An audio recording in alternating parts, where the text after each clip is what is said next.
Welcome to Rates and Barrels. It is Wednesday, December 1st. Derek Van Riper here with Eno Saris, and the transaction palooza continues as we approach what we expect to be the beginning of a lockout overnight. Pencils Wednesday, down. Thursday.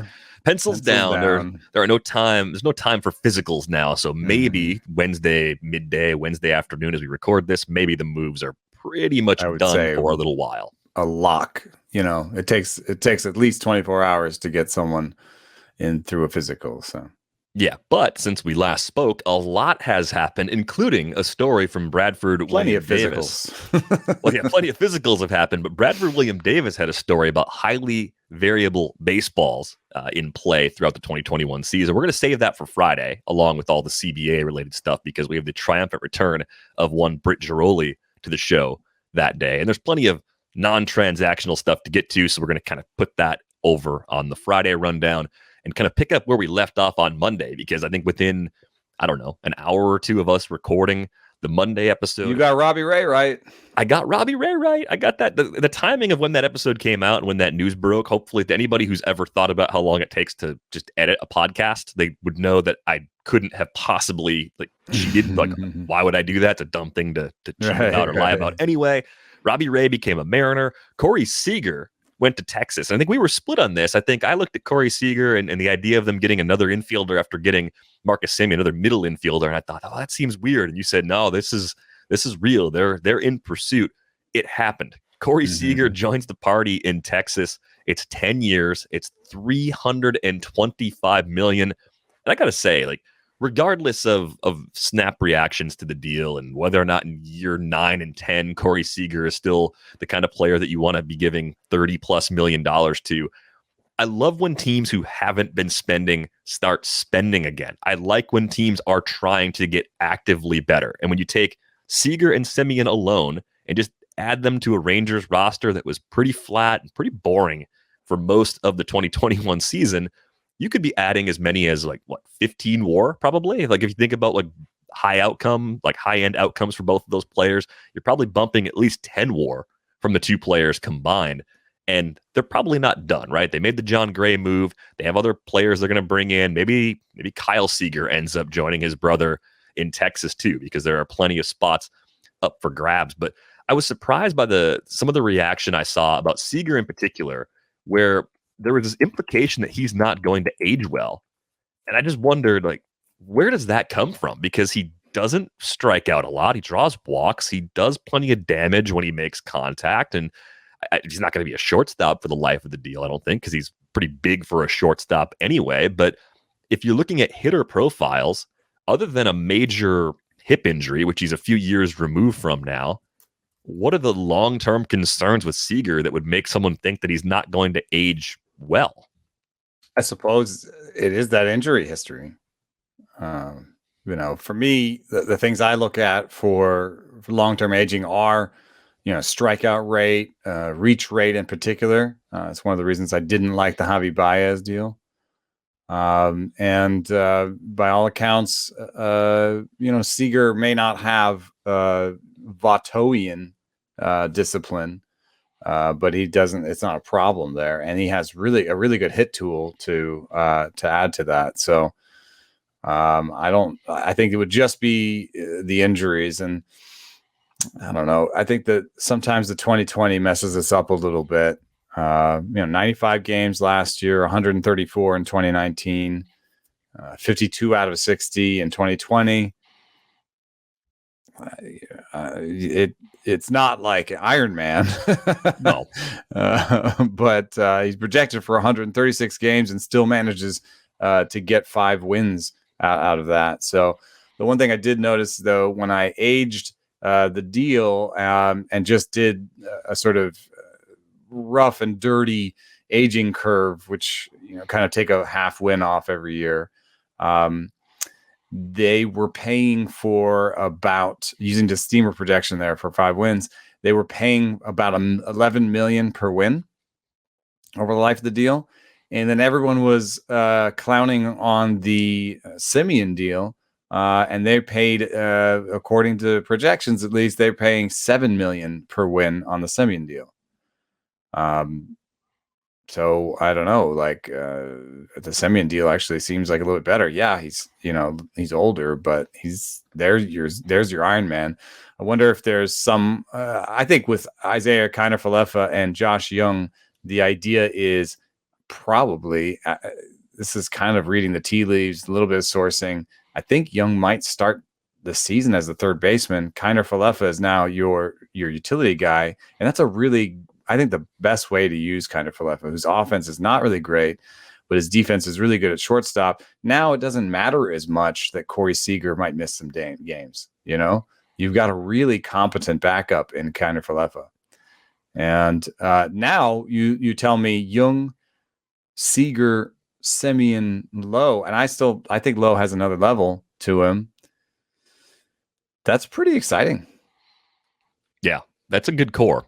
And there's going to be a few more pieces probably sprinkled in. I mean, now if you are one of the mid-tier free agents out there, you're thinking about Texas and saying, hey, look, I got a good supporting cast around me. Maybe this is a better place to go. And one thing I mentioned on the Monday episode was I was definitely concerned about Marcus Semien's counting stats taking a hit, because this will not be the Blue Jays lineup, even with Corey Seager in it. It's still a notch below. But how good is the offense as currently constructed? To me, it's kind of maybe a league average sort of group altogether because of the star power, and not much more than that. But again, they're not done. One thing I like is that, what you see from the Cole Calhoun 1-for-5 deal is that an older corner outfielder is an easy place to get a value. Mm-hmm. So maybe they get Jock Peterson, maybe they get Tommy Pham, maybe get Eddie Rosario, but there's an easy way to make left field, bring it up to the standards of at least of right field, of maybe league average. And then all the places where they are not good, which is center, third, and catcher, if you're putting Kiner-Falefa, if you're putting Leotis Taveras, if you're putting Jonah Heim, those are the places where they're below average offensively. They each have an exciting young player there. They have Young at third. They have, Adolis Garcia isn't young, but he's at least a backup plan to Leotis Taveras. Between the two of them might turn into a league average guy. Neither is projected to be a league average guy, but there's reasons to maybe believe in either of them. And then they've got Sam Huff coming behind the plate. And all those guys are, pretty much ready, could start the season with the team. And I wonder if they would also be in the market for a possible trade. I mean, Wilson Contreras could be on the move. We'll talk about the Yan Gomes signing. But they do have to spend some attention on the starting rotation still. I think that's why they were in the latest rumor I saw for the Rangers was talking to the Reds about Mahle or Castillo. Yeah, that certainly makes sense from Texas's perspective. Why the Reds are even interested in moving those guys, I do not quite understand. But nice job by the Rangers so far, spending a lot of money really fast. And I'm curious to see what other pitchers they're able to add behind John Gray, because that's still a pretty clear need there. But I will have to say that I tweeted something about the Rangers saying it was just a not a fun couple of days on Twitter because of just one tweet of the Rangers lineup. I had half of the Rangers universe was yelling at me because I put McKinney in over Adolis Garcia. I'm not that big a fan of Adolis Garcia. He has the flaws that really get to me, of the just terrible reach rate, combined with a terrible strikeout rate. Like, he doesn't have the hit tool to be swinging at half his pitches outside the zone like he does. So I just don't think he's actually that viable going forward. But yeah, maybe I should have put him in over McKinney. So I made a little mistake there, but I had, all of Rangers universe clowning on me. What about Adolis Garcia, rookie of the year? I'm like, not in my book, not even close. And then I had the other half of baseball Twitter universe clowning on me because they thought I was saying this was like a great lineup. I was like, it's better. It's better than what it was, which was maybe the worst in the league last year. Mm-hmm. So it's better, but to tell the truth, and this is the kind of thing that does not play on Twitter, which is just so aggravating. I agree. I don't think it's that great of a lineup yet. I think that they did a lot of good work, and yeah, I maybe should have put a Garcia in over McKinney, but I don't think either of those guys is a solution going forward. I mean, McKinney's been released now, but anyway, they have work to do. But it is, I think, I agree with you. It is nice to see a team try to put in the work. It reminds me a little bit of the Padres signing Machado. It seemed like a year too early, and then Machado is still there playing with good young players coming up around him. Right. And I think you have to look at free agency that way as a multi-year sort of thing. Who's available next year? Is the class of shortstops available next year anywhere near as good as this year? Of course not. So if you want to get an impact shortstop, you have to be a year too early. You're talking about a 10-year deal anyway. What's the difference? Get the guy you want when he's available, because he won't be available this time next year. Robbie Ray did end up with the Mariners, getting a deal pretty similar to the one Kevin Gausman got from the Blue Jays. 5 for $115 was the report that I think we ended up seeing at the end of this. It makes sense from a fit perspective. I think this is going to be a really good rotation fairly soon, because you're talking about, Ray with Logan Gilbert, with volume guys like Marco Gonzalez and Chris Flexen in the short term. I think Justin Dunn quietly improved in 2021, even if he's more of a 6-7 guy for them now. It really hinges on the arrival of guys like George Kirby and Matt Brash, who you mentioned has a great slider. Emerson Hancock's not that far away. So this is a really good group of pitchers that the Mariners put together, and it's a good mix, like totally different guys. You got some young guys, you got lefties, you got righties, just all different things they're doing with that core 5. Maybe they're going to get one more veteran to sort of hold things until some of those young guys are ready. But this is another team. They've had that young core coming together for a while. Totally makes sense that they're spending. And I just like the complexion of the AL West is changing. Whereas for the last 5 years, it's been Houston's division with the A's providing most of the pressure. Now we're seeing the Rangers and the Mariners really starting to try and close that gap. And of course, the Angels, they have star power. So this could be one of the most exciting divisions in the league, if not the most exciting division in the league in 2022. I think it might push Carlos Correa back to Houston, if I think about it, because we were talking about how soft that lineup starts to look if you have holes in center, catcher, and short. It's not like Yordan can score all the runs himself. So I do think that there might be an arms race kind of going on that maybe pushes the Astros to go to 340 or whatever it takes to get Carlos Correa. On Robbie Ray, it's my least favorite deal of the big pitching deals so far. He popped on a year-to-year level because his location's improved. He improved from a 91 location plus in 2020 to a 103, I think, in 2021. And I guess that's sustainable, but the stuff number wasn't great. And if he reverts at all, and I think his past shows us that his command isn't great, then I don't think he's going to be. So I don't know. Am I saying he's not going to be a Cy Young guy? I guess maybe that's just, duh. But we've also seen from his history that it's not just like he'll revert to being pretty good instead of Cy Young level. It's like there were some seasons in there where he wasn't good. And he's a 2-pitch guy, I don't know. Well, I think the thing about Robbie Ray that sticks with me, at least, is year to year, the control improvement over a full season should be legit. It shouldn't be the kind of skill that just completely disappears again, right? There were enough changes made mechanically and approach-wise. But it does for him. He had a 1-year pop in command, and it went away. Yeah, it's risky.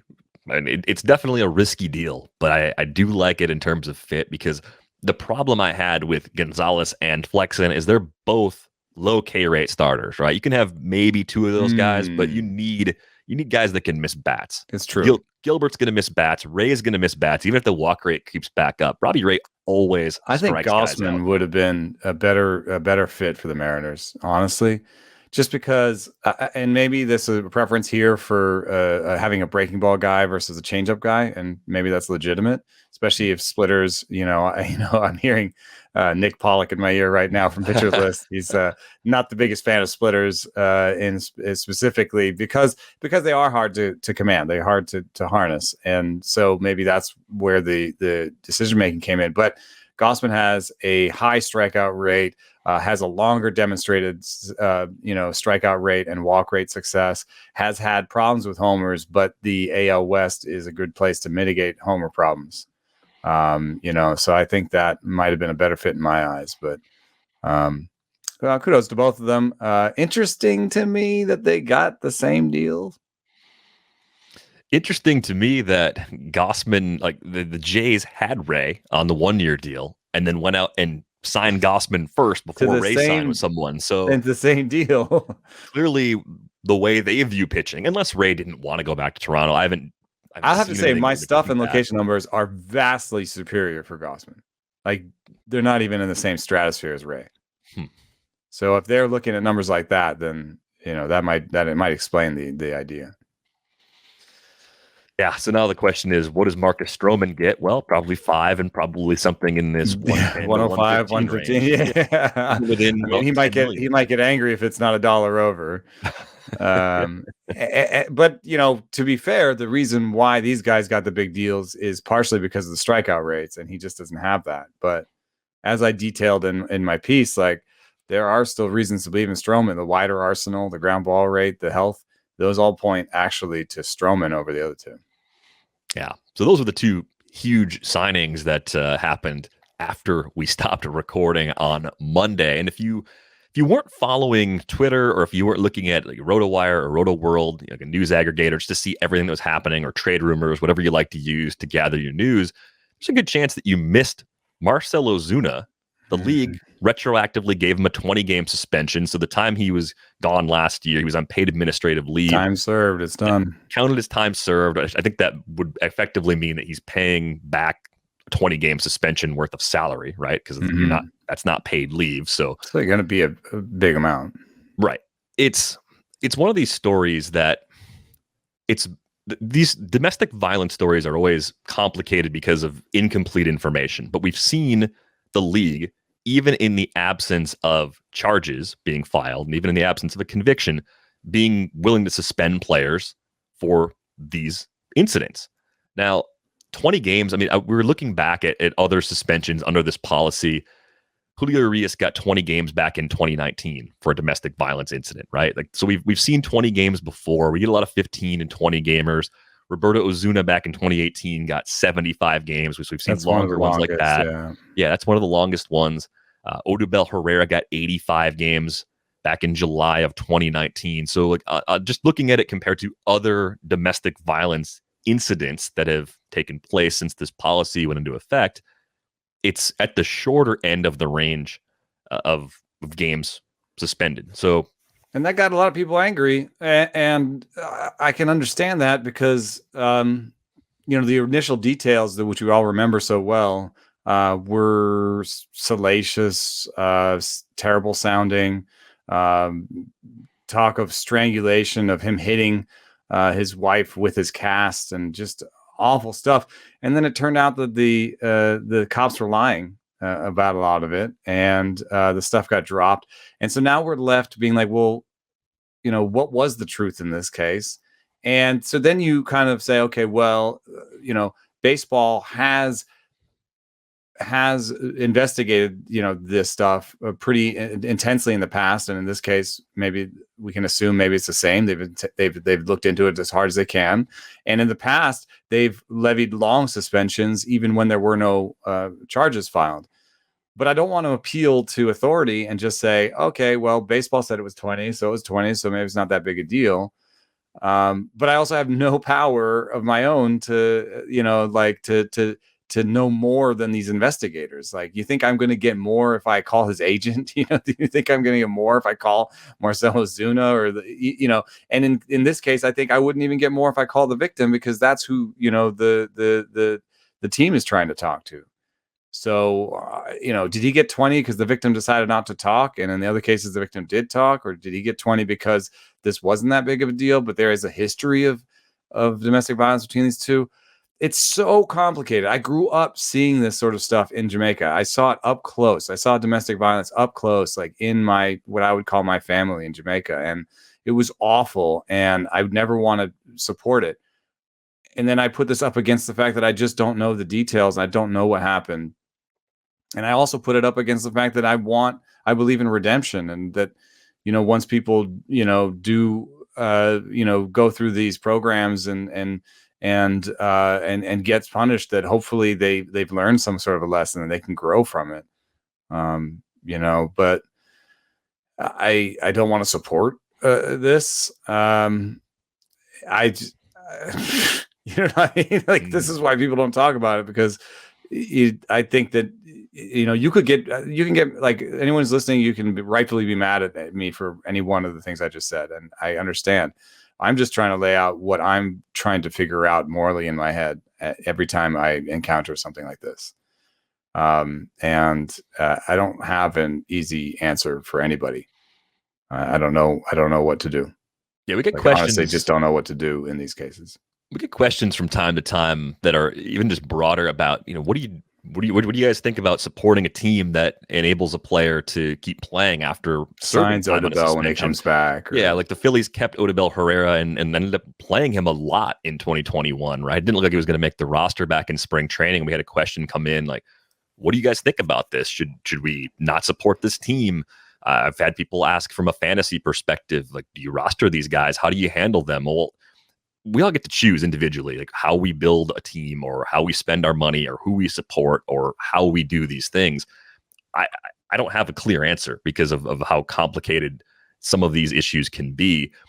I err on the side of skepticism, not necessarily just with the league, but with the legal system punishing correctly in these instances. And again, I think the details that you mentioned with one big pointer that you're correct is just the fact that how few of these have gone anywhere legally. Right. I mean, so even ones that have turned into 80, full season suspensions, these guys nothing's happened to them legally.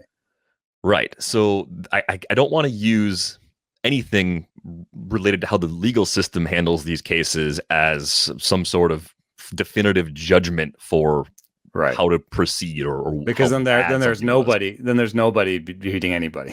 Because we're measuring iterations of horrible. We're starting at horrible, and then we're layering more horrible on top of it. I looked at Ozuna. Geez, I started looking at the rankings for this season. Like, I don't know, 6 weeks ago, right? And you have to put the name down somewhere. You got to like the job is. This isn't a poor me look at the job. It's like, what do we do now? I have to put him somewhere. I don't care about that. That's just part of the job. I can look at numbers and fit him in on the list with other guys who are supposed to play the same number of games. That doesn't mean you're going to roster him or whatever. The question of whether or not I want him on my team is a different question. And once you start asking those questions, where do you draw the line? Okay, well, I'm perfectly fine just not having Marcell Ozuna on any teams. I don't care. I don't need a known abuser on my roster. Fine. I can like set that as a rule and just live by that, and that's fine.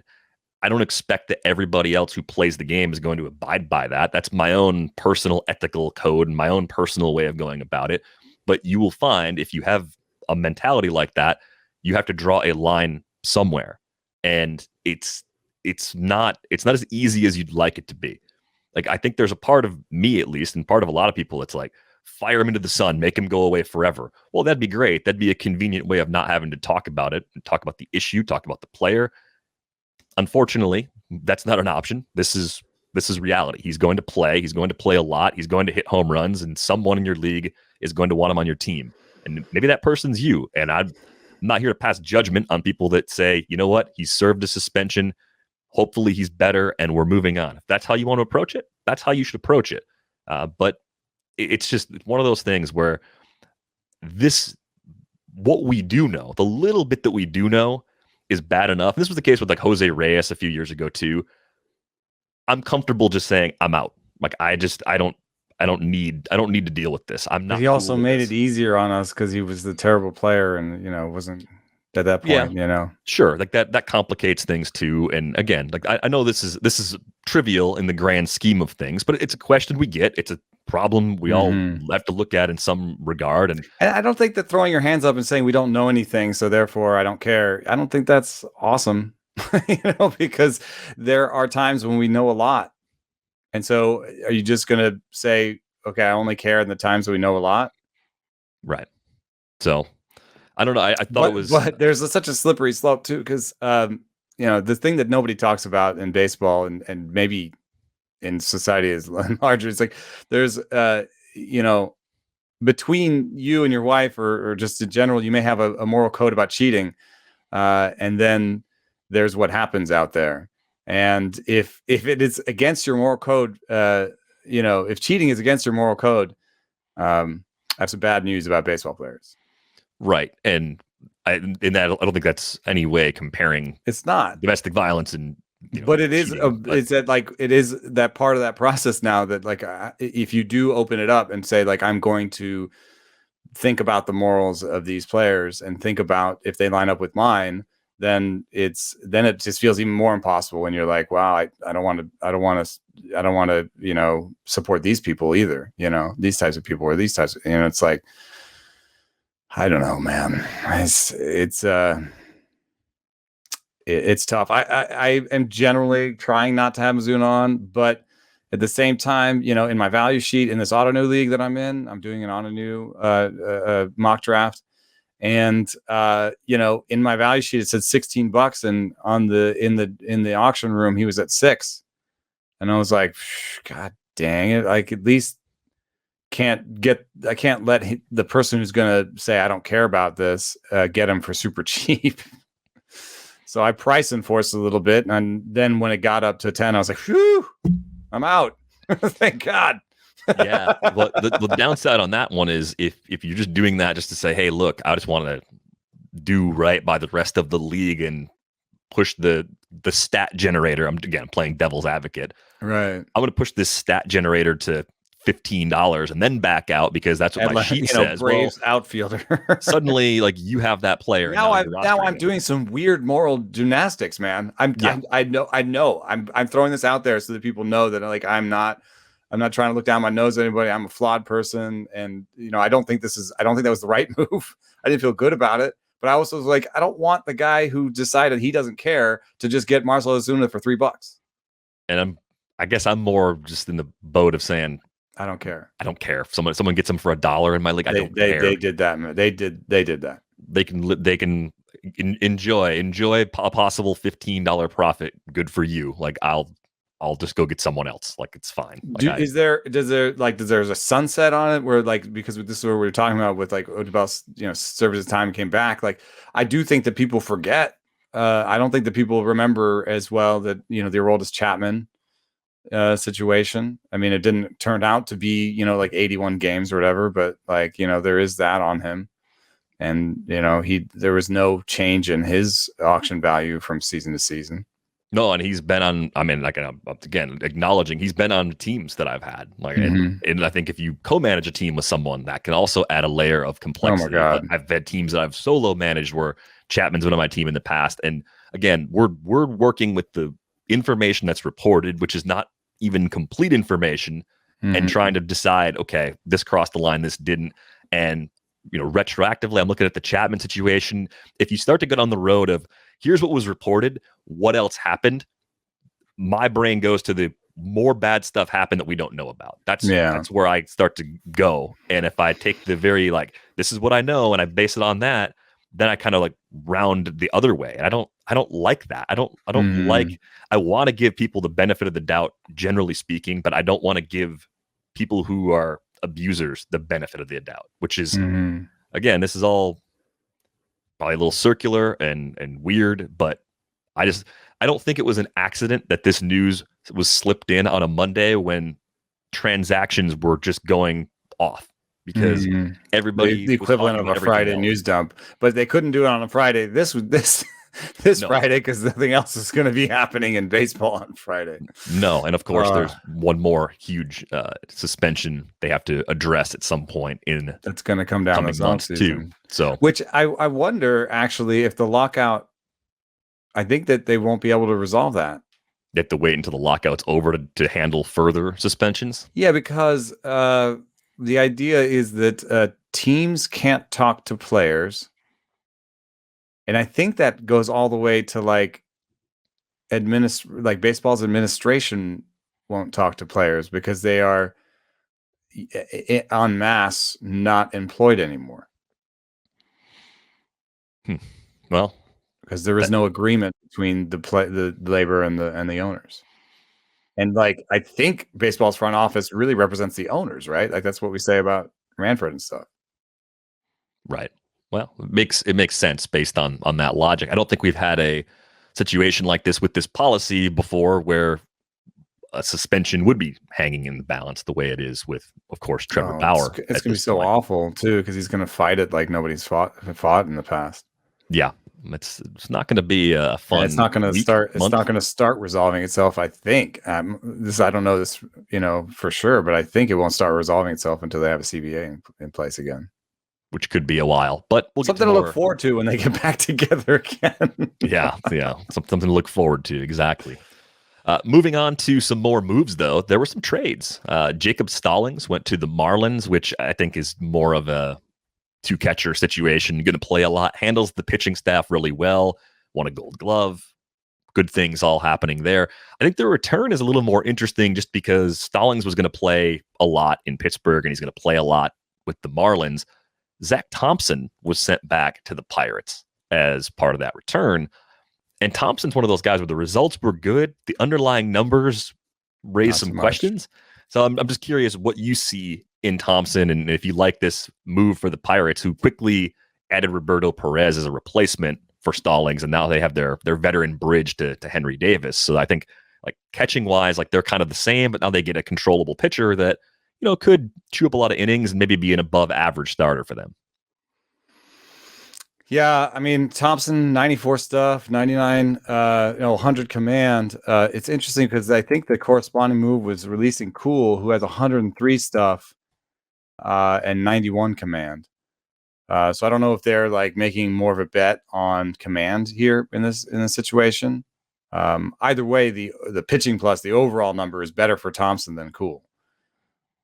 So maybe they just they like the command and they think they can change a shape. It could be as simple as that. In any case, I guess Thompson is a better pitcher than Chad Kuhl. If I was out there looking for relief, though, I would look at Chad Kuhl because I would say that here's a guy with good stuff that maybe if we turf two pitches and make him just a 2-pitch guy, maybe we can get rid of that command problem. Yeah. Chad Kuhl. The Stallings Roberto Perez thing is just a little bit weird to me because the Marlins could have just signed Roberto Perez. I don't think Stallings that they're is a better defender, though. I guess, but I always heard that Roberto Perez was really good in terms of game calling and framing and receiving. Like I've always heard that his guys love him. I guess his offense has really fallen off. Holy crap. For the last 2 years, Roberto Perez's WRC plus is below 50. Wow. So, also, as a part of this, I think Jorge Alfaro ended up in San Diego, which is just kind of a hilarious little like Texas two-step. I don't know what that is. Just they all just switched catchers. They're like, okay, I'll take yours, you take mine, you do, and like somehow through all of it, Zach Thompson's on the Pirates, but Alfaro has fallen off. I remember people pushing back when I said that the Phillies went from near bottom in catching to basically the top by trading Alfaro for Gio Romulo. I have to say. What happened with Alfaro since has made me more right than wrong.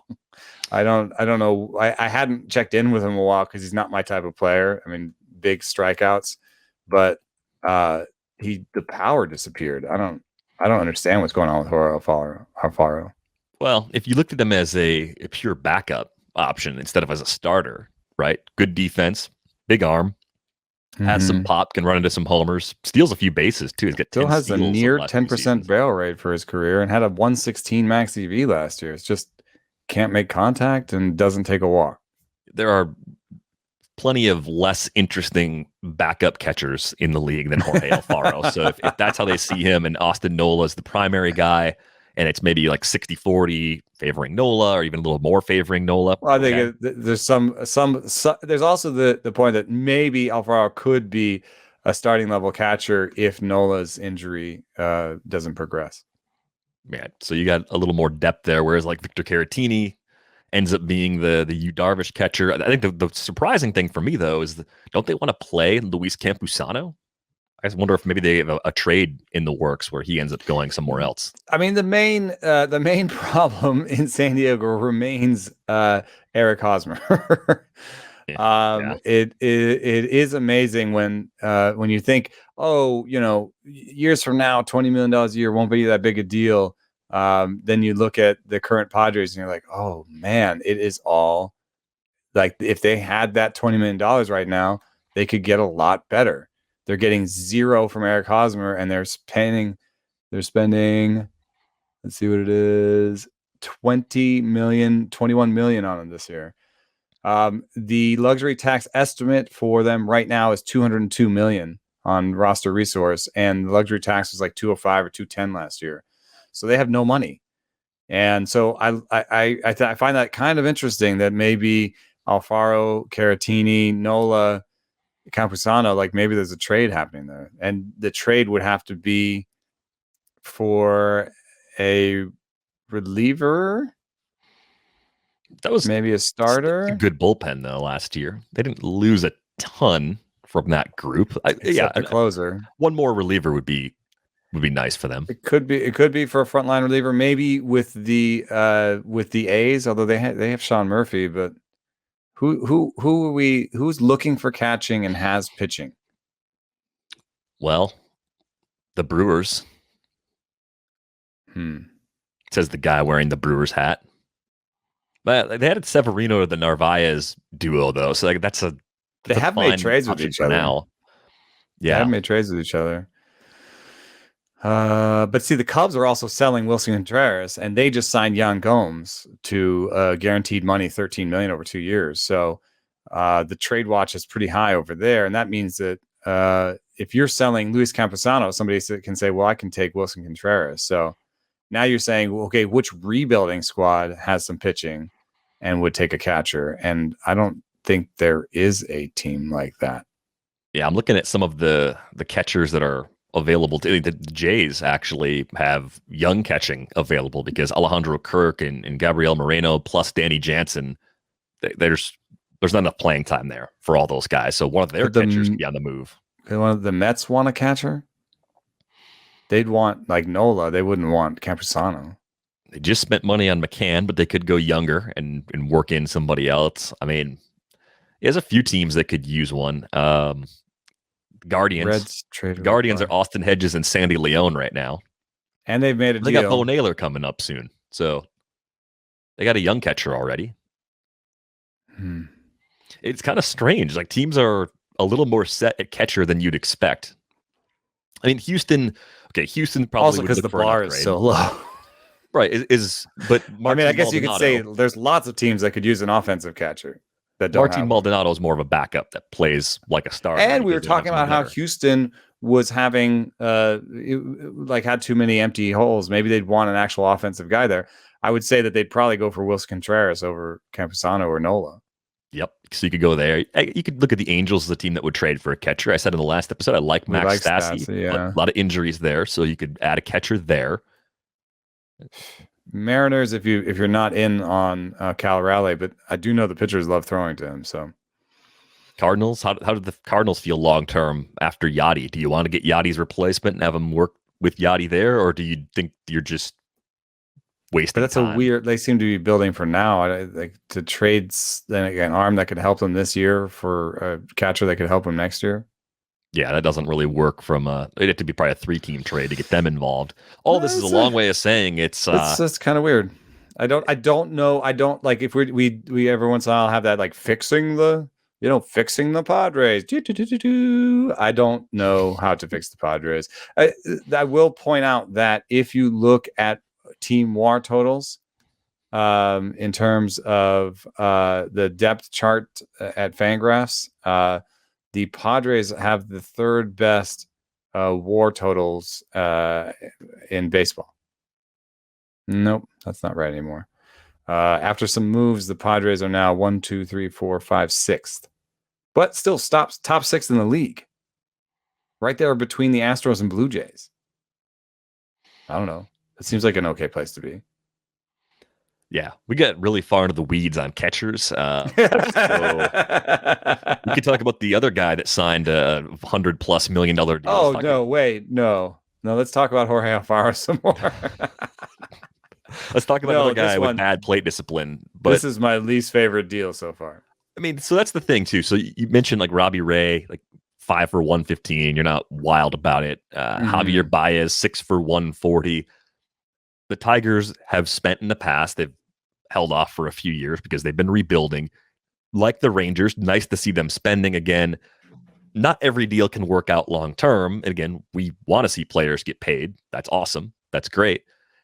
I think when they were previously looking at Carlos Correa, I was really excited about them being the team to get Correa instead of the Yankees or instead of having to go back to the Astros. Baez going to the Tigers is fine, but it is a profile that you just look at and say, well, if I had to bet on a profile to not age very well, that offensive profile is it, despite his ability to do a ton of damage when he connects, because it's year over year.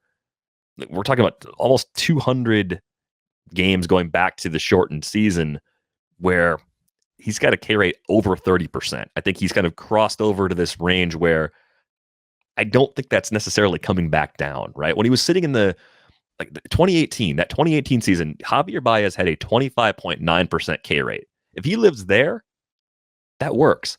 But once he gets north of 30, I just think you're giving away too many plate appearances. We've talked about O-swing percentages before. You're always going to find him right or near. If he's not the worst, he's always like right around there. Usually he's worst among qualified hitters because he keeps playing, because his defense is good and he does a lot of things well. 47% of the pitches he saw outside of the zone. Yeah, is mind-boggling. As gifted as he is, as tooled up as Javier Báez is, I am surprised by this. Yeah.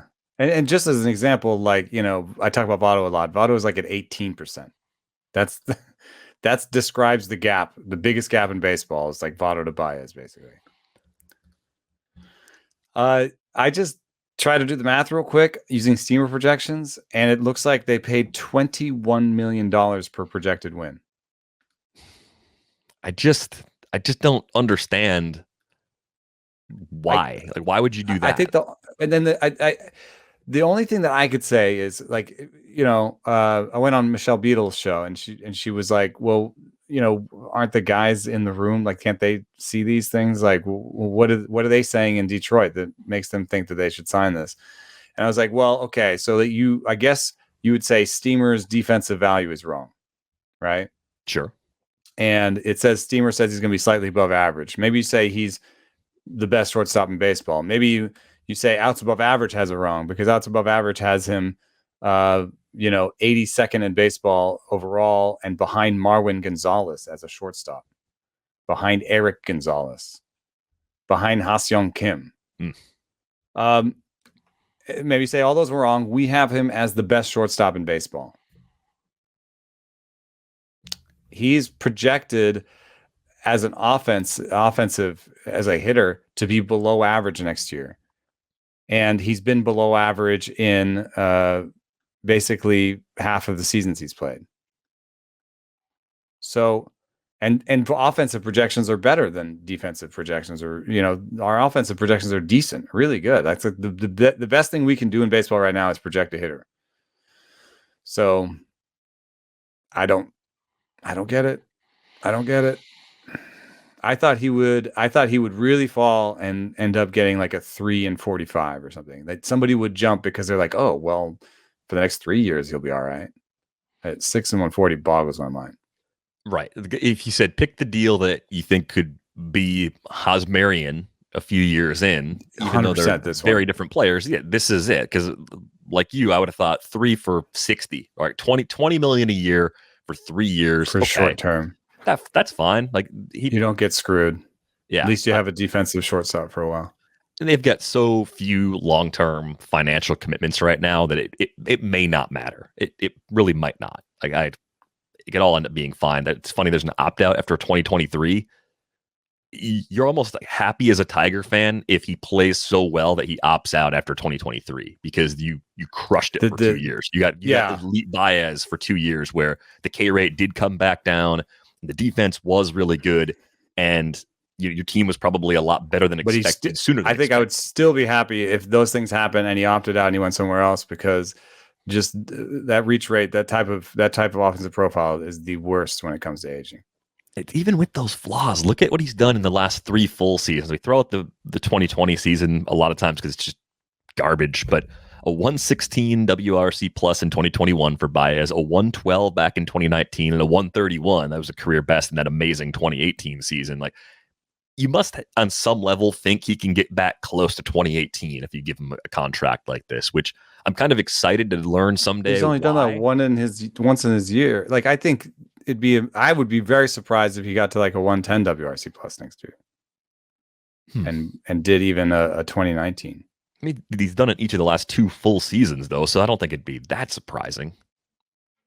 Yeah, I guess. I think the thing I hate about this part of our conversation, I feel like a jerk because, like, if you're a Tigers fan, you should still be happy that they're out spending money and adding a player. Your team is better with him than it was without him. Like, that's the truth. And I do enjoy watching Javier Báez play. Yeah. And I don't want to be somehow complacent in some grand, nerd bias against Latin players. I think that's frankly a canard and just not a good line of argument, because there are plenty of players that do have plate discipline. There's not something inherent about coming from the Dominican Republic or coming from a different place where you just don't walk.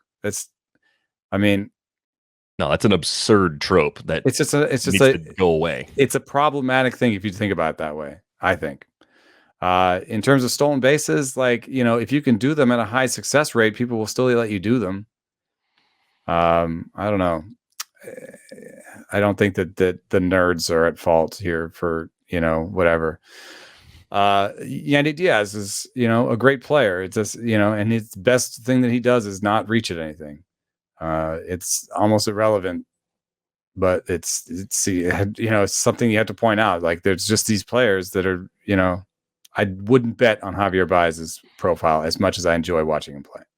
Yeah, one of the most fun players to watch. Just the kind of guy that if you're in this market, adding middle infield help at that price for that amount of time, you missed out on a player that will probably do better, relatively speaking. I think that's where I'm at. It reminds me of Pablo Sandoval, where growing up here in the Bay Area to some extent, and seeing him firsthand do so many great feats, and then just being a loving person and a great clubhouse guy that was a real glue guy for a lot of those Giants teams. At the same time, when the Red Sox signed to that deal, I wrote a piece about how much I thought it was a bad idea.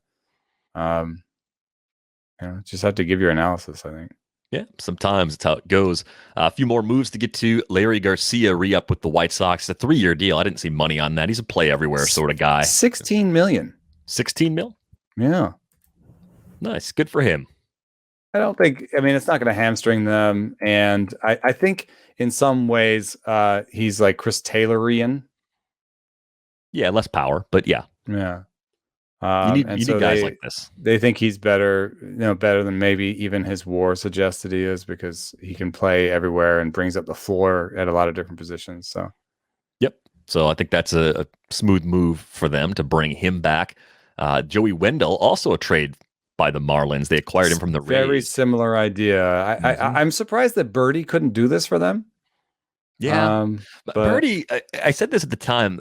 The problem or the concern I had with John Birdie, it took him so long to get that opportunity and to do well with it. It was such a great story. The aging curve, the simple fact that he was 29 or already, 29 when he broke out, that gave me some concerns about his ability to sustain that. Held into the shortened season in terms of WRC plus, did not have a good year in 2021. So I get it. I understand why they'd make that switch. But yeah, unfortunately, the John Birdie situation didn't play out the way some people had hoped. But Wendell is a lefty version of that kind of player and a higher floor guy too, based on what we've seen throughout his career. Left-handed.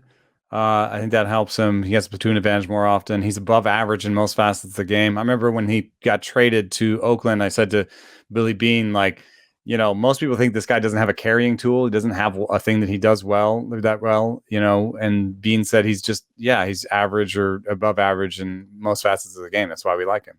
Mm-hmm. And he ended up being right about that. I think as he ages, it'll help him find a niche as maybe a platoon, maybe backup.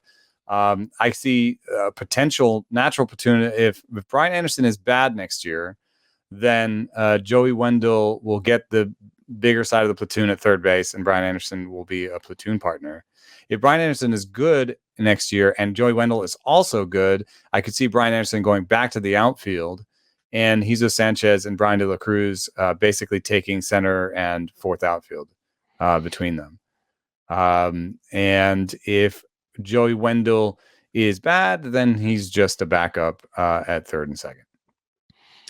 The return for the Rays was Cameron Meisner, a first-rounder, 35th overall pick in the 2019 draft, left-handed hitting outfielder, 23 years old.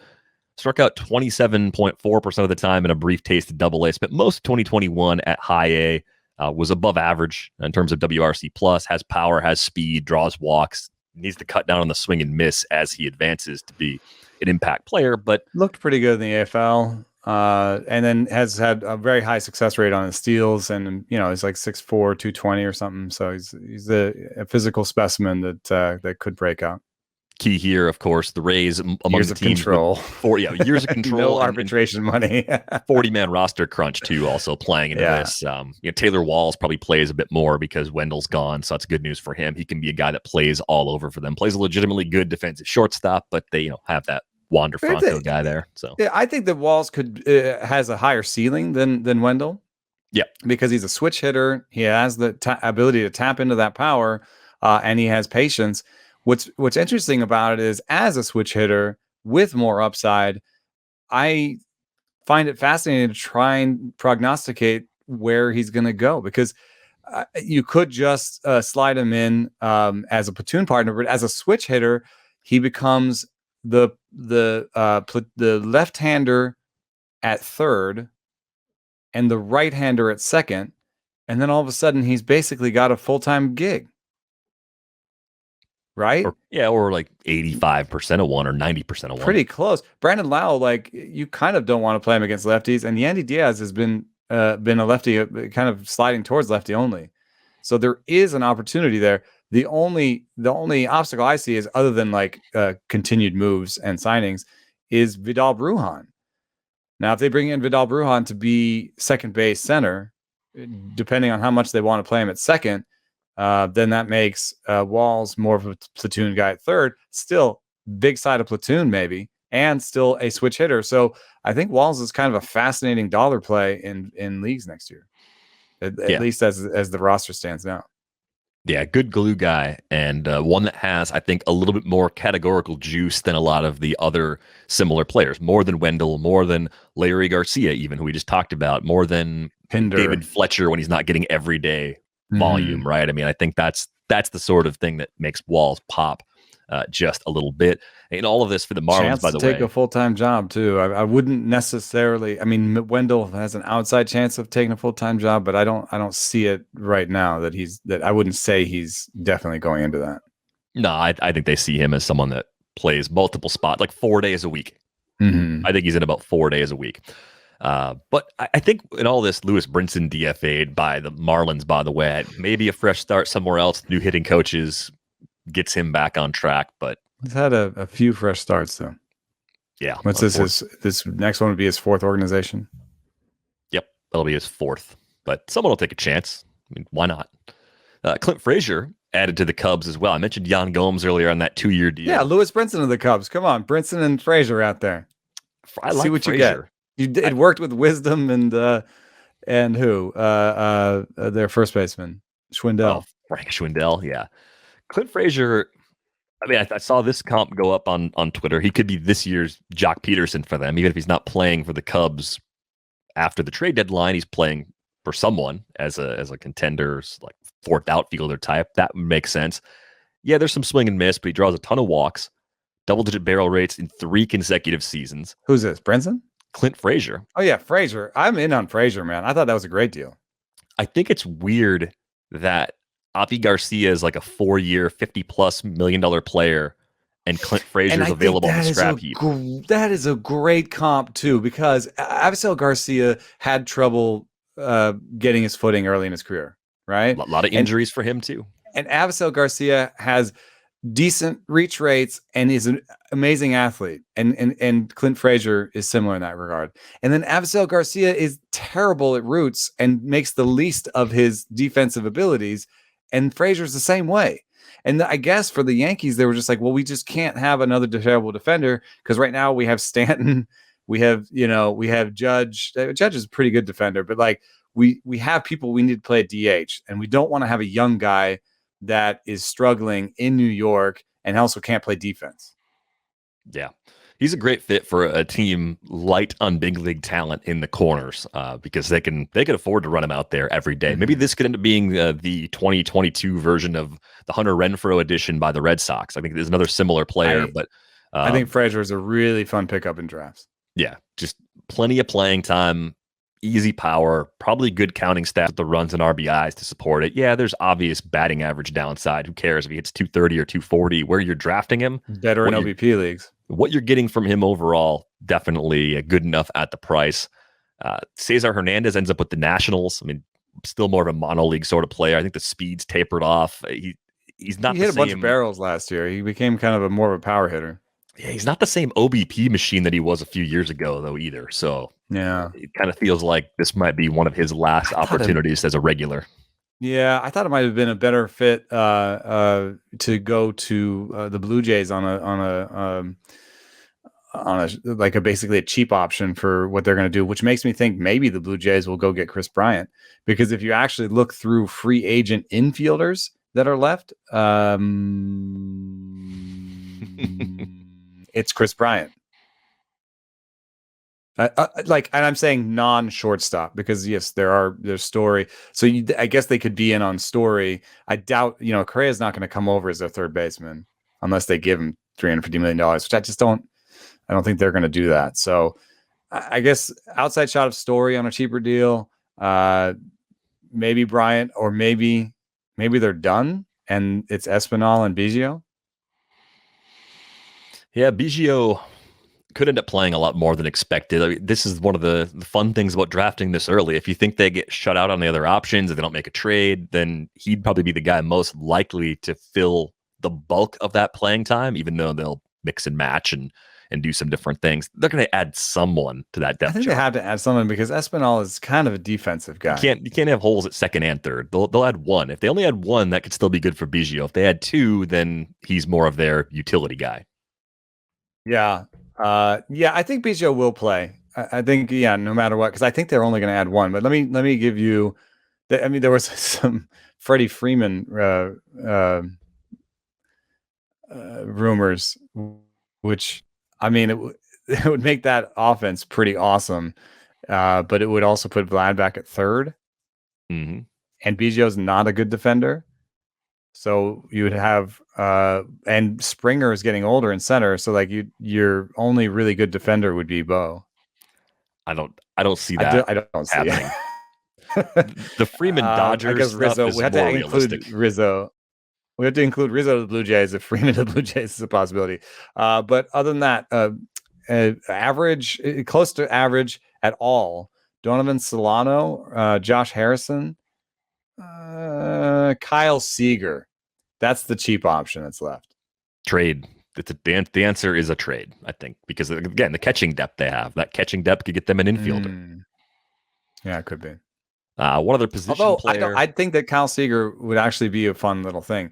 And the thing that the Cubs are doing right now reminds me a lot of what the Giants have done, right? Just go out and claim all the near major league ready free guys you can claim. Right? Who cares if they're 28 or 29 or whatever? Get good coaching, coach them up, and have them be good. It seems kind of reminiscent of the Giants' plan. why not in Toronto just sign Kyle Seager as your Rich Hill of offense? I had to get him in one more time. You had to get a Rich Hill mention in talking about a old third baseman. Third baseman. You need some Kyle assistance. Seager at third for the Blue Jays for me, baby. All right. The other playing time winner, I think, of all the moves, position player wise, Rougned Odor ends up with the Orioles. I mean, I think it was Rob Silver who had a WRC plus by year tweet, a claim or what? He was free agent. They just signed him. So WRC plus by year, yes, Rougned Odor is not a good player. Like the guy that we saw back in 2016 probably isn't walking back through the door. The thing is, he's going to have play a massive year. He could be a 205, 210, 215 type hitter with a crappy OBP, but he'll pile up homers, he'll pile up runs, he'll pile up RBIs. It might be the kind of player where you got to make sure you're heavy on batting average to offset the counterweight because he's going to play so much and hurt you so much in that category. But everything else, categorically speaking, is probably going to be average or better if you assume he's an everyday guy in that hitter-friendly environment. And I don't think that's an unfair expectation. Just a wild-ass projection. I just want to read this. I'm just going to read it. It's just wild. 212 batting average from Steamer. 285 on base percentage, 413 slugging. That sounds bad, but it's 18 homers in 384 plate appearances.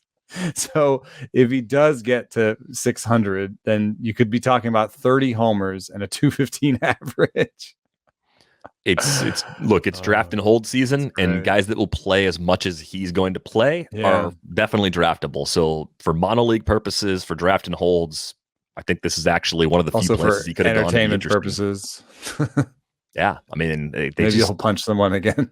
Let's get to some pitchers. We've got Alex Cobb going to the Giants, which cost Joe Palumbo his roster spot. Joe Palumbo non-tendered. Maybe he'll end up back somehow. But you were on Alex Cobb as a good sort of bargain. Hang on somewhere somehow. Yeah, no pitcher. Big loss for the Angels, really.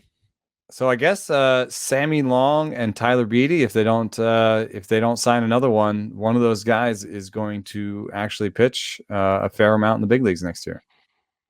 I mean, either way, even if they add another guy, Sammy Long and Tyler Beatty are going to matter to the Giants next year. That's okay. It's not a problem. I'd like Cobb, what they're doing. Cobb to me was an absolute value. His stuff was only about 97, but his location was really nice, and his splitter, doesn't get great whiffs in the zone, but had a really low zone rate. So if there's any chance that he could throw some splitters in the zone, which is something Gossman did, to have basically a ball to strike splitter, and they would have just worked with Gossman. So maybe Andrew Bailey can get him to throw a ball to strike splitter, and that could actually be part of even better season from Cobb in San Francisco.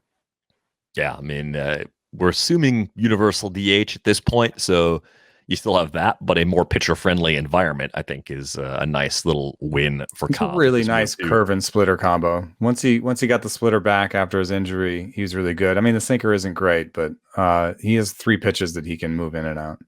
Kind of similar to the way we described Wood and Anthony DeSclafani and when they would be in lineups. I think Alex Cobb is going to be in lineups for pretty much the same matchups. Yeah. Same kind of usage if you end up getting him probably in that too. Maybe you're just a slight bit, maybe you just maybe you don't pitch him the time that he's away at the Dodgers and home at the Padres. Yeah, that's about it. At Rockies, just because of the park. Right. James Paxton signed with the Red Sox with team options for 2 additional years. He's still working his way back from surgery. So don't know if there's a massive 2022 interest for me, but curious to see if he can make it back because projections are always good. The per inning projections are good. And I wonder, since you love Rich Hill so much, could James Paxton, different in terms of velocity, but could he be the kind of guy that battles all these injuries, goes through this long stretch of not staying healthy, and it comes back through in his 30s and ends up hanging around? And even if he's not 180 innings every year, I wonder if he's the kind of guy that ends up being a surprisingly effective per inning guy for longer than we'd expect, despite all of the injuries that have slowed him down in recent years. I don't know. I think that the reason Rich Hill has hung on for so long is the same reason Adam Wainwright has hung on so long, is just an elite curveball. And I'm not sure that I'm going to give James Paxton's cutter that designation. Fair. So I'd be more likely, I mean, Cobb maybe could be someone that could stick around, but I don't know if that curveball is elite. Who's a young man with an elite curveball?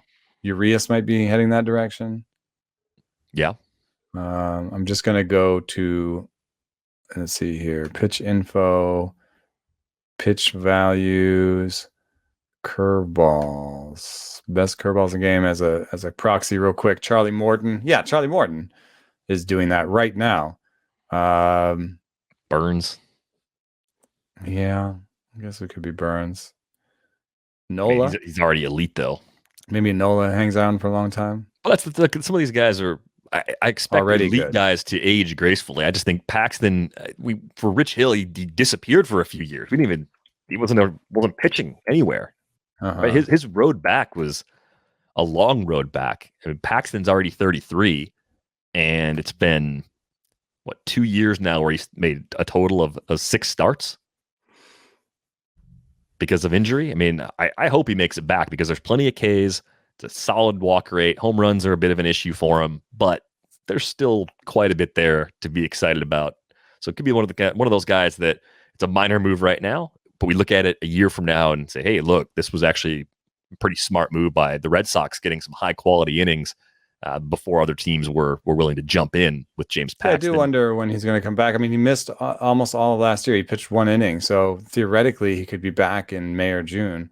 But then you have to put that up against the background of like his other, I don't know how do you say it, injury proneness. Yeah, a lot of forearm issues even prior to the Tommy John for James Paxton. Non-tender related stuff, Matthew Boyd, as expected, among the players non-tendered. I think Richard Rodriguez was another notable. Daniel Vogelbach as the Boyd could be Rich Hillian. I think, he's kind of a one-pitch guy.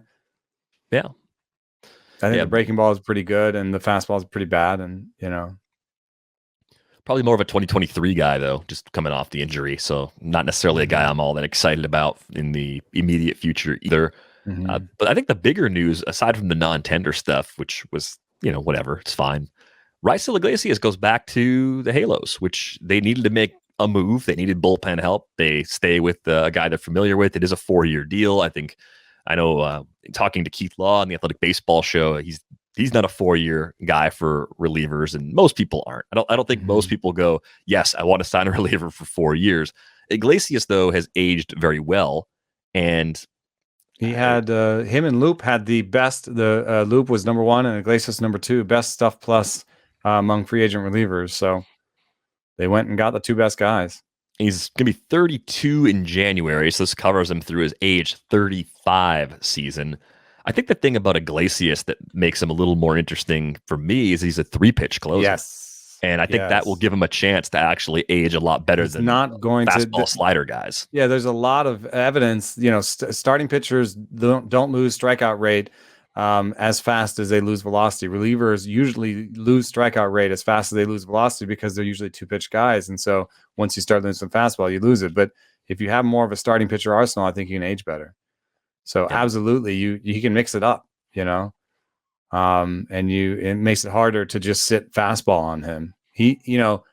What's funny too is I don't know if he's still doing this, but he used to have like 3 release points too. So if it gets real iffy for him, he can start to do the El Duque, and see if he can get some outs just with your 3 different release points. I think that bullpen is probably okay now because they'll now just hope that some young guys pop and jump in there with those other guys. And right now, the rotation, Ohtani, Syndergaard, Sandoval, Lorenzen, Detmers, Suarez might look good with 1 more in them. It might look good with a Rich Hill in there. 2 episodes in a row. We're gonna shut that down right now. It's my Brewers. Rich Hill is my Brewers.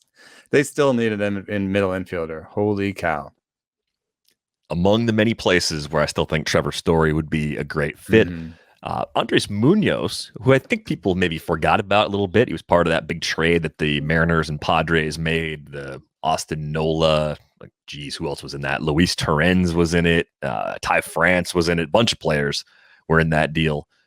So he gets a 4-year, $7.5 million deal. I think it buys out all of his arbitration years. There's some team options in there. He's coming back from Tommy John late in 2021. The reason I think this is interesting is because when you start looking at the Mariners bullpen, you could talk yourself into, let's say 5 different sources of saves. And I don't know if they're going to really land on any one guy. They've got Ken Giles working his way back. They've got Munoz back in there healthy now. Diego Castillo, who they acquired from the Rays. Paul Sewald, who was great last year. And the great stuff numbers. Stuff Plus loves Sewald. Over 100 Ks, I believe, in the regular season last year. Drew Steckenrider is also there. Diego Castillo was a closer. Yeah. Close for them. Are they going full Rays? I mean, just based on that's a really good bullpen, man. Yeah. I mean, I could be wrong and half of them get hurt and it looks terrible, but to me, that's a really nice bullpen. Andres, this is fun. So here is the best stuff plus last year with no minimums. Okay. Number 1 is just ridiculous. Jack Mayfield with 3 pitches had a 213 stuff plus. The infielder from the Angels. Number 2, Josh Reddick with 1 pitch had a 166 stuff plus. So position players do such weird stuff when they go out there and pitch. It just breaks it. Yeah. Mike Freeman, 4 pitches, 166 stuff plus. Andres Munoz with 17 pitches, 154 stuff plus. Okay. I mean, that would also break the model in terms of what the elite of the elite relievers who throw a lot of pitches actually get. But Andres Munoz was exciting from the time that we first kind of heard about what he could do. I think he was one of those guys people forgot about. And I honestly have no feel for what I want to do with Seattle's bullpen. And I'm doing the reliever rankings. I think I've got 4 or 5 guys ranked inside like the top 40 to 50 relievers. And we had a draft. I was just doing a draft and hold, and we were kind of like, I was like, Sewald stuff plus is great, and he was like, dude, I don't like in a draft and hold situation. I just don't want to take part in it because in draft and hold, handcuffing does make some sense to buy like 2 relievers in one bullpen and hope that you get the closer there. I think to really handcuff this Mariners bullpen, you'd have to buy like 4. And you shouldn't do that because it could be number 5. 4 roster spots. Yeah. And it could be Munoz. You buy everybody but Munoz and it's Munoz. Yeah, you're just limiting your own ceiling going that route. I mean, I initially have Sewald ranked the highest. And as this gets more complicated, he's going to fall probably down into the, 20 to 25 range because I expect him to get the most. And the guys in that range, it's like Gregory Soto, who I think was named the Tigers closer in AJ Hinch's end of season press like was one of the questions someone asked him, like in one of his recent media sessions, someone asked it. He's the guy, at least for now. So maybe you put him like in that range. Lou Trevino, Scott Barlow, the Royals are a shared situation. Trevino, I think, is one of the worst incumbent closers in baseball. Yeah. So in the cluster of teams, the Padres are part of this mess right now. I mean, for now, Mark Melanson's still a free. So you're talking about like relievers 25 through 28. I think that's the low end of where Sewald's going to fall. Sewald's I think he's undervalued, and I think like just generally in real baseball, and I would love to have him on my team, and I think they did such a great job coaching him up. But in terms of like saves and fantasy, I'm not sure he's a great bet. Well, what they said today. Paul Sewald's our closer. We're going to have one closer. Everybody else is going to be flexible. Paul Sewald's the guy. We're making the Paul Sewald video. We're making a Paul Sewald song. We're having Paul Sewald day at the ballpark every Sunday. It would zoom up a little bit, but I'd still be worried. A member of Paul Sewald's family will throw out the first pitch every Sunday home game all season long. In that case, he would be probably fringe top 10. He'd be right near Jordan Romano. Yeah. What's the difference between those two guys? Because Romano, Stuff Plus security? loves Romano, but I'm all over Romano because I just don't see as much of a challenge to his throne. Yeah, and there's a 250 pick gap in very early ADP between Seawald and Romano. The job security is it's going to cost you something. Yeah. Woof. I mean, that's brutal. Other relievers that signed, we got Kirby Yates getting a multi-year deal with Atlanta. He's coming back from Tommy John. His surgery was in March, so he might not be ready for the start of the season. Could even miss a few months into the season. Ray's got nothing for there, like $4 million. Yeah, I mean I don't have any expectation for Yates to do anything in the short term. Eventually, he could be a problem for Will Smith, but not worried about that in the first part of the season. Will Smith is the biggest impediment to keeping his own job. Like, he just needs to be locked down to keep it. Daniel Hudson went to the Dodgers, or stayed. He was on my top 10 list for Stuff Plus for free agents. That's the other bullpen right now with Kenley gone. How much do we want to assume it's Blake Trinan? I think that's a question we'll probably wrestle with a lot in the next few months. I would assume Trinan. I think I would have him above Seawald. I think he's a little bit closer to not having as many contenders to the throne. But depends on when you're drafting too, because Kenley hanging out there, I feel like there's at least a chance that the Dodgers re-up Kenley. Yeah, I have Trinan at number 8 among relievers, right ahead of Romano. Actually, 2 spots ahead of Kenley Jansen. I mean, it's nasty stuff, and right now he seems alone. But if they sign Kenley Jansen, all of a sudden Trinan's a 35th. It's overranked based on ADP, but some sort of weird confidence that he's the guy and Kenley Jansen's not coming back. Rooted in nothing. I have no sources with the Dodgers. Well, they did not take part in anything before the lockdown, which I think has to do with the fact that they're in the luxury tax, and they and the Yankees just wanted to know what the luxury tax implications would be going forward before they made their plans. Yeah, that definitely could be a big part of it. And then I think the last reliever, Daniel Bard, staying with the Rockies, avoiding arbitration. I would have thought he was maybe a non-tender candidate. Good for him that he's sticking around. Still not a bullpen that I'm interested in whatsoever. Aside from Estevez is the closer, is my guess. Even with all the usual issues, though, in Colorado, where they've had a few decent closers, we talked about that before. They are a legitimately awful team. Like, they're bad. Like, they are going to struggle to win games. Maybe not to the degree that the Orioles have in recent years, but opportunities are going to be a problem. And I think Bard has kind of pitched his way more into like the bridge roles as opposed to the end game roles, because they made that change late in the year. Yeah, if you had to take a chance, Carlos Estevez or Robert Stevenson, I think would be the two that I would think about as the most likely sources of saves. But I think we did it. I think we got through another massive list of transactions, which is it's great because they're going to be gone for a while, and we're going to have to find ways to answer questions and do some other things. So if you've got mailbag questions that have been sitting in our inbox for a long time, there's a good chance they'll be dusted off and answered in this upcoming stretch. We'll also look at early drafts. We'll talk about draft and hold strategy. Let us know what you're interested in hearing about. He's on Twitter at Enoceris. I'm at Derek Van Riper. Give Britt a follow at Britt_Giroli. Be sure to barrel up on the like button if you're watching us on YouTube. And you can drop us an email. ratesandbarrels@theathletic.com is the best way to contribute to that inbox. And again, fresh questions are good, but we'll get to some old ones along the way. Also, be sure to get a subscription to The Athletic. If you don't already have one, the Cyber Monday, Black Friday deal is over. We're back to the typical 33% off for the first year. Still a good deal at theathletic.com/rates and barrels.